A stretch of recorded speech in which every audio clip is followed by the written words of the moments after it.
The first speaker is going to be Gareth Redmond-King, and he's from the Energy and Climate Intelligence Unit. So I don't know, Gareth? Yeah, right there, brilliant. Yeah, I'm Gareth Redmond-King. Let me tell you what the Energy and Climate Intelligence Unit is to give me some context. We're a not-for-profit that exists to inform the debate on climate and energy issues in the UK. Our focus is very much on policy framers and decision makers, and also on supporting journalists and the media to report and tell the story of energy and climate change in a way that best reflects the evidence. So we're very much policy and communications focused, and I feel the need to say that to a room of predominantly academics, because the imposter syndrome is strong when talking about research to a group of people who do peer-reviewed research. But what I'm talking about today is very much more around how we are telling a particular story to communicate and make connections for people about climate change and the realities of the impacts of climate change.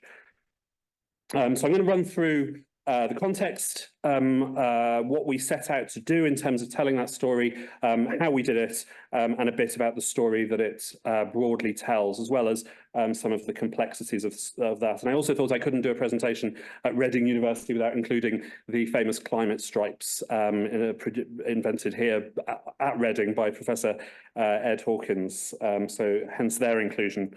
So I'm going to start talking about the context. That is, unsurprisingly, climate change. Forgive me for dwelling a little bit on this, although, of course, many people in the room, if not all the people in the room, will, of course, know what climate change is and will know a lot about it. But I think there's something about this particular time that we are in and understanding just quite how stark some of the indicators are. Tim already mentioned that 2023 was the hottest year that humans have ever experienced on this planet. It was around 1.5 degrees hotter tn the period just before the Industrial Revolution. That's humans burning fossil fuels and degradation of nature, but also through half of last year and the period that we're in now, it's also El Nino, that naturally occurring phenomenon that comes back and has been doing for many hundreds of years, but that also adds heat to the climate system and works as a sort of partner in crime with anthropogenic climate change. So in that hottest year, July 2023 was the hottest month ever, and every single month since then has been the hottest one of those months ever, up to and including February. I'd be prepared to put money that March probably continues the trend. Sea surface temperatures have quite literally been off the existing scale over the last year. They've been at a record every single day for the equivalent day the previous year for more than a year now. February's average was hotter even than last August at just over 21 degrees, but March beat it at 21.2 degrees. So records have been falling all over the place over the last year. We saw highs of more than 50 degrees centigrade in the US, in China, in North Africa. But the most extreme heat wave anywhere on the planet last year was actually in Antarctica, which was an astonishing 38.5 degrees higher than the seasonal norm. The equivalent here in the UK would be if London hit 60 degrees centigrade.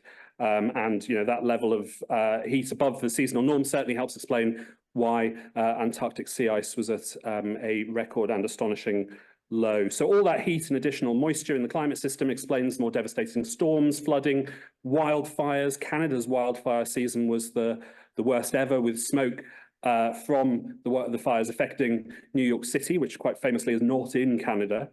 The Intergovernmental Panel on Climate Change warns that we're running out of time to limit that average global temperature rise to 1.5 degrees centigrade. That's the commitment, obviously, in the Paris Agreement. We're currently at around 1.2 degrees centigrade, even though 2023 was 1.5 degrees. The average across time at the moment is 1.2 degrees. The IPCC also warns that half the world's population are living in climate impact hotspots. The impacts are worse than expected, that they're getting worse, that they're hitting the poorest hardest, and that they're driven disproportionately by the richest households in every part of the world. And there's a worrying emerging chance, and this is the reason why I dwell a little bit perhaps more on this context than you might think I need to. There's a worrying emerging chance that this is all beyond even what the climate models had expected. NASA's Gavin Schmidt was writing in Nature recently about that overshoot for land and sea surface temperatures. The anomaly is 0.2 degrees centigrade in each month. That's a huge margin at the planetary scale. And if that anomaly doesn't stabilize by about August this year, then we almost certainly are. The world, he says, is almost certainly in uncharted territory. It could imply that a warming planet is already fundamentally altering how the climate system operates much sooner than scientists had anticipated. So, in summary, pretty serious. So klaxons sounding, every organisation and climate scientist talks about wake-up calls, about alarms, about red alerts, the urgent need for the world to act, particularly for political and business leaders, and particularly those in the richest parts of the world to act. And yet somehow still, for far too many politicians and for large swathes of the media, the sheer weight of scientific knowledge and expertise gets reduced to the kind of social media age equivalent of a man with a sandwich board saying the end is nigh. And once you add in the unedifying and dispiriting hell that is the so-called political culture wars, it's all so much more worse, where net zero is supposedly the tool of the metropolitan liberal elite, etc., etc. Inserts, you've seen all this stuff a lot, far too much. And so what we are trying to do, and what I'm talking about here, is the need to tell different stories to connect people, to connect politicians and media to the threats that all of this poses. Some of the stuff that you were talking about, Tim, about different narratives that bring it home for people. And I say politicians and media because polling in most parts of the world, certainly here, certainly in the US, certainly across Europe, routinely makes very clear that people are worried about climate change and people do want politicians to do more. So there is already something of a gap between the two. So what we set out, the starting point for what we set out to try and do in telling the story of climate impacts on food is to connect people to the genuine and imminent threat of climate change, to make visible that which sits behind the man with the sandwich board. And in this case, often the man the person who's most often treated as kind of, like the man with the end is nigh sandwich board is the UN Secretary General, Antonio Guterres, who has a lovely turn of phrase when it comes to climate. When the IPCC's report on adaptation came out, he called it an atlas of human suffering and a damning indictment of failed climate leadership. We see climate impacts here in the UK. Of course we do. Our temperatures are rising, the weather's becoming more erratic, coastlines are eroding, we see towns and farmlands flooding. But whilst we saw a scary new high of 40 degrees centigrade in summer 2022, summer 2023, amidst heat waves in southern Europe, was actually quite cool and overcast here in the UK, which just tends to make for less media reporting of impacts and can therefore make it feel further away again and make it harder to connect people to the reality of climate impacts on day-to-day lives. But we live in a globalized world. COVID-19 and indeed the Russian invasion of Ukraine have taught us very recently how globalized the world is. And one of the things that they've taught us is just how global and fragile our food supply chains are and how quickly they can be disrupted. So we set out to tell the story of climate threats to food. We started from these two statements here, one fairly commonplace, one that I'm sure everybody in this room knows, in this case, in a DEFRA report on food security, which is that the UK imports around half of the food that we consume. The other statement was that made by the government's climate advisors, the Climate Change Committee, in a report last year on adaptation. And that was to observe that a fifth of the UK's critical supply chains originate in areas of the world that are particularly vulnerable to climate impacts. But for food supply chains, that rises to half. So if these are both so, then at any given time, climate impacts in many parts of the world are likely wreaking havoc on sowing, growing, harvesting and processing of day-to-day staples that we expect to find on British supermarket shelves. So we started by looking at the data on imports to the UK. That's freely available on a gov.uk site, and the API is there behind it. You can play around with it on the site to create bespoke tables. We wanted to look very specifically, obviously, at the food imports, the food commodities that we import. So we took that food import data and we plugged it into Power BI, which is a Microsoft tool. And when I say we, I don't know how to do that. I have a very capable colleague who knows how to make Power BI visualize data, another who is much more sophisticated than I am at analyzing the numbers. And then we work together with others in ECRU to craft that into a story and to get it out there into the media and in front of politicians. So the food trade data then, that shows the value and the volume of the food that we import and which countries it comes from. But we're also mindful of the challenge that comes when people talk about, for instance, rewilding or use of land for large-scale ground-mounted solar.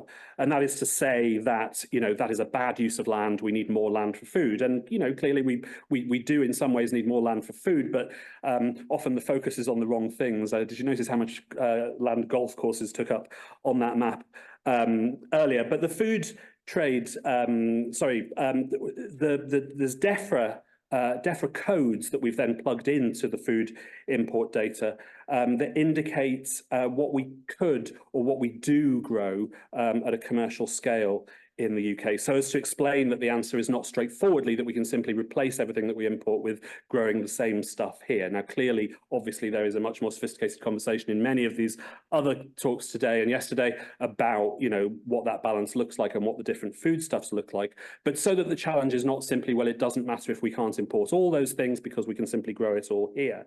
So the DEFRA codes, they indicate which of the foods are classed as indigenous or non-indigenous. So on a very basic level, the indigenous stuff is stuff that we can and do grow at a commercial scale in the UK, although often we also import a lot of it from elsewhere on top of that, not least because some of it can only be grown outdoors for part of the year, or it requires energy-intensive infrastructure, or the vertical farming that was being discussed earlier on. So things like tomatoes and strawberries and cucumbers, obviously. Non-indigenous is the stuff that we can't grow here at a commercial scale at all, things like pineapples, bananas, coffee, cocoa. We then also thought about the Climate Change Committee's impact hotspots point and where those food supply chains are based, and looked for a means of sorting the imports according to those coming from parts of the world with low resilience to climate impacts. So we plugged in data from Notre Dame University's Global Adaptation Index, which is referred to as NDGAIN. On a whole range of measures, it classes nations on a scale of readiness for climate impacts and resilience to things like temperature rises, extreme weather, flooding, fires. It's not looking just at vulnerability to those, but preparedness for being able to adapt and to recover, which is often, of course, linked to wealth and stage of development and infrastructure. So piecing all of that together and digging into what that then compositely tells as a story, it enables to tell various different stories to try and help connect impacts of climate change on day-to-day things like food. Firstly, we can very quickly make connections between climate impact in another country and particular food supplies to the UK. So a story about extreme heat in Italy, we can very quickly explain how those impacts don't just harm people and places where they're happening, but also we import, X million pounds worth of this commodity from that country. So that is a direct impact on availability and price of that food here in the UK. Not in the, not the next day, but months and the following year. That sort of plays through. And so we can inject that information into stories that are there about extremes and climate impacts in other countries. Secondly, we could analyse the scale and nature of threats to UK food supplies from particular regions. So 2023, Europe, Southern Europe in particular, was experiencing extremes of heat for the second summer in a row. We looked particularly at the Mediterranean region as an area being particularly hit by climate impacts and the foods that came from there. Thirdly, we can filter to parts of the world particularly vulnerable, particularly with particularly poor resilience to impacts. So those are, as I say, poorer nations on the whole, with less capacity to afford to adapt and to recover from disasters. So then we can link a story about threats to day-to-day staple foods from areas that need wealthy nations' help in the form of climate finance and aid to adapt, as well as, of course, the other parts of the story, those poorer parts of the world most at threat from climate impacts. They also need richer countries, big emitting countries like us, to get our act together on cutting emissions faster, so as to avoid, of course, worse impacts into the future. And then fourthly, so far in terms of stories that we've told from this, we've also looked then at El Nino, mapped the areas of the world where El Nino impacts tend to be and what those tend to be, and matching those to where climate impacts already pose a threat. So then we tell stories about foods that we import that may be hit further down the line by El Nino sort of turbocharging those climate change impacts. And because it's Easter and the British media being the British media, we told the story through the angle of cocoa beans, where there have been stories recently about both climate change impacts and El Nino impacts on cocoa crops in West Africa. And as I say, in each of the stories, we seek to link the threat and the impacts to the solutions. We're not actually an advocacy or a campaigning organisation, but the solutions are there. They're in the same place as the impacts. They're backed by the science and by the experts who are demonstrating the threat. So the IPCC, for example, is clear that we have all the solutions that we need to halve emissions this decade and get on track for net zero by mid-century. And it's equally clear that we need finance and technical support from wealthy nations to poorer nations to adapt in time to worsening impacts, even if we limit heating to 1.5 degrees. So the solutions that we've told in those stories are twofold. Firstly, about avoiding higher temperature rises and worsening impacts. Obviously, that means, as I say, net zero emissions by mid-century. That's quite literally the only solution we currently have to climate change right now that's in our grasp this decade. But secondly, it's about helping farmers and food producers to adapt. So for the UK, that means climate finance, international climate finance, provided through the Paris Agreement, and overseas aid, which obviously we've been providing for a lot longer. So funding and technical assistance to developing nations for farmers. So the overall story then, I mean, you know, you probably know a lot of this, but I'll just run through some of it in terms of what it, you know, how it then enables us to bring out that story of climate impacts on food. So in 2022, we imported 37 million tonnes of food to the UK. That was worth £58 billion, and that was comprised of about 2,000 commodities from 199 countries. 19 million tonnes of that, so just over half, was classified as non-indigenous. So that's 800 commodities that we cannot straightforwardly produce at commercial scale as things stand now for some or all of the year.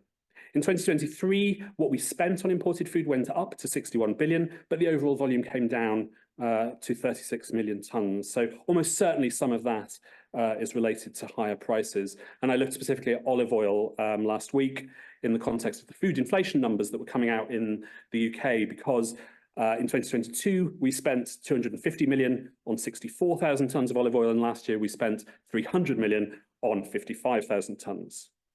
Around a quarter of our food imports come from the countries around the Mediterranean, or they certainly did in 2022.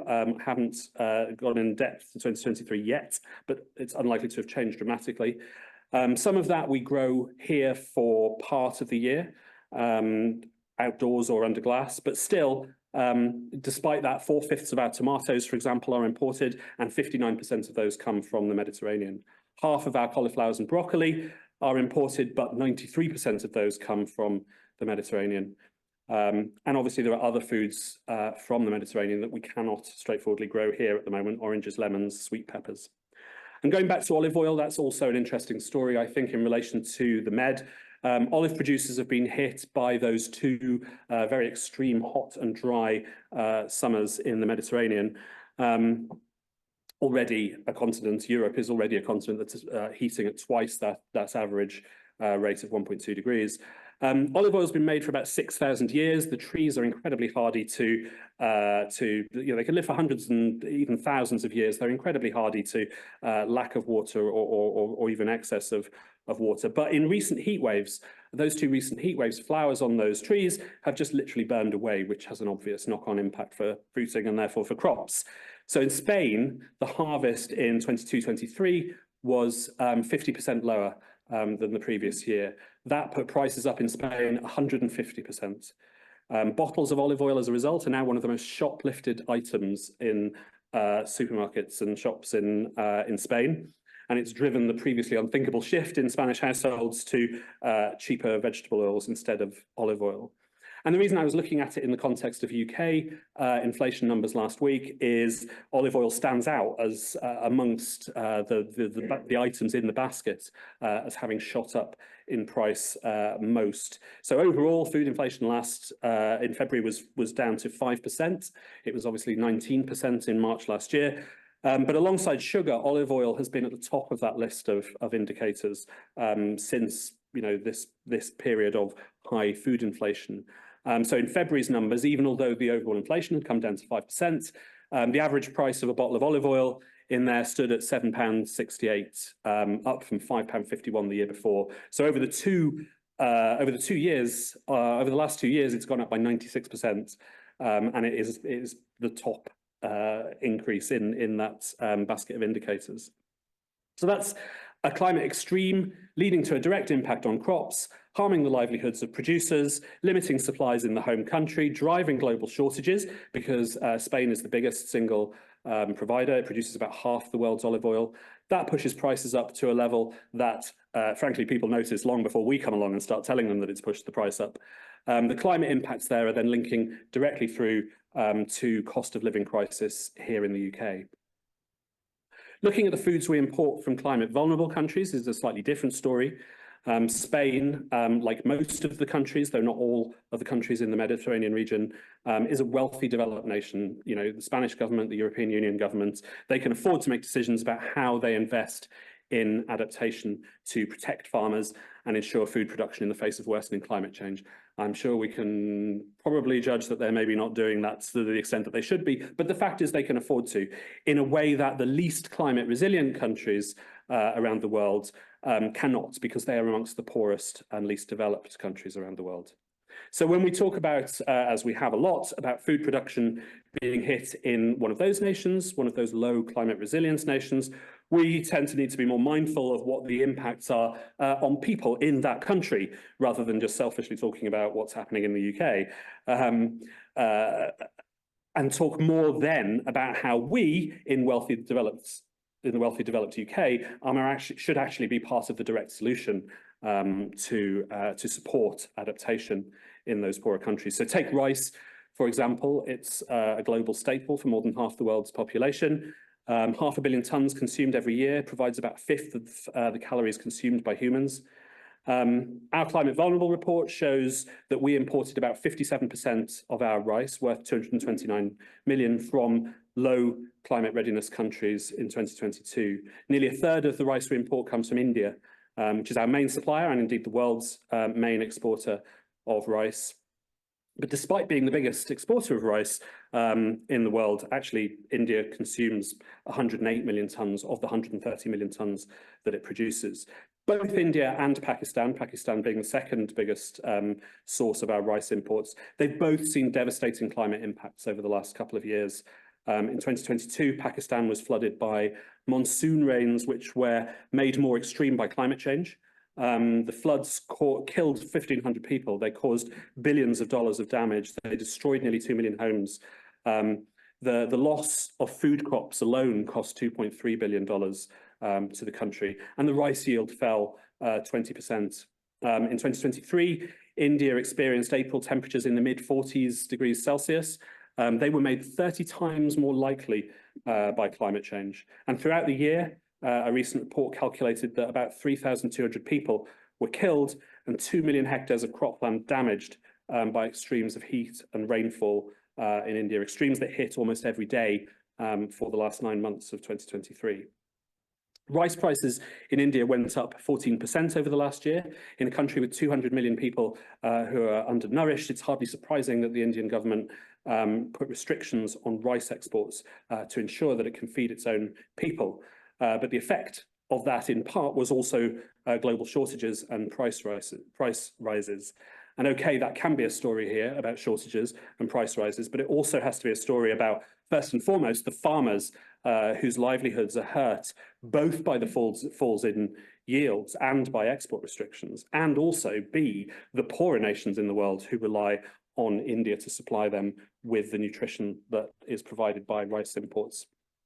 So the global rice price spikes over 2022 and 2023, they were higher than the spikes in 2020 in the COVID period, didn't reach the highs of the 2007-8 crisis and the period afterwards that Tim referred to earlier, a period also driven by drought and fossil fuel prices.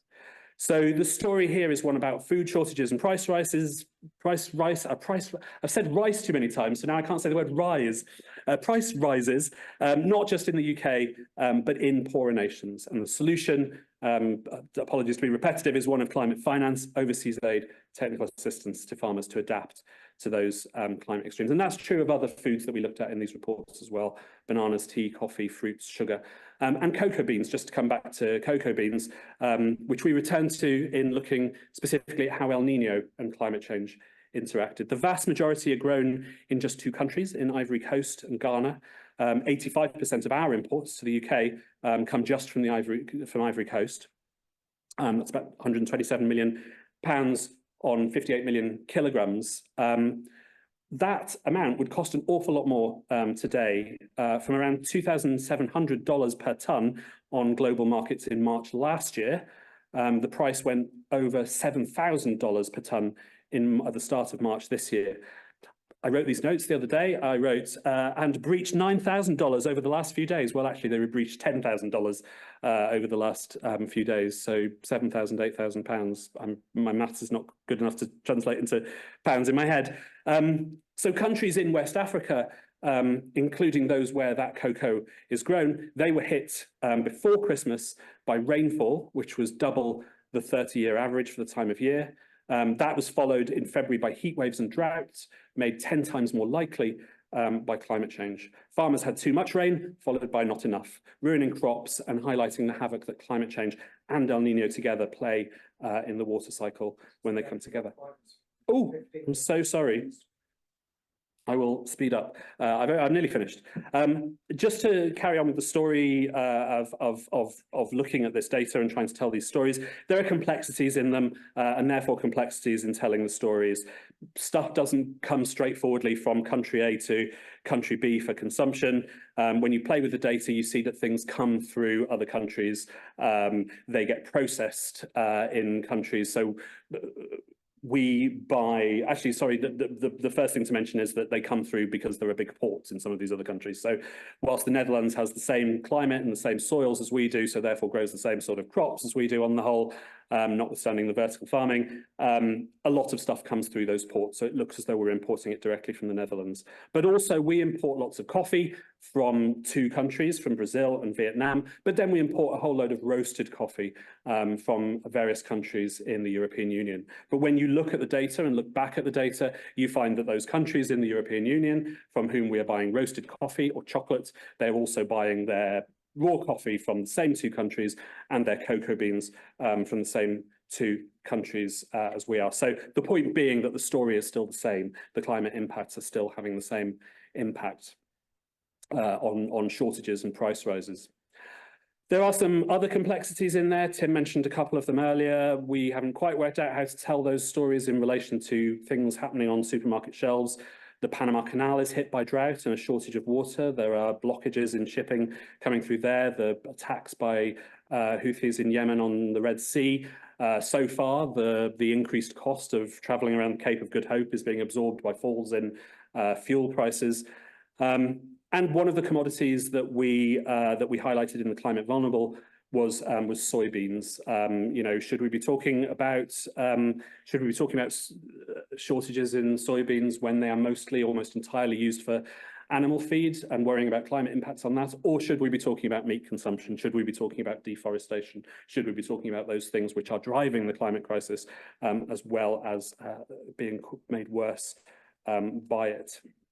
So as I am running out of time and going longer than I thought I was going, I will stop. But what I hope I've set out is what we're trying to do and what the story looks like. There are lots of elements of that story that clearly there are many people in this room who know a lot more about it than I do.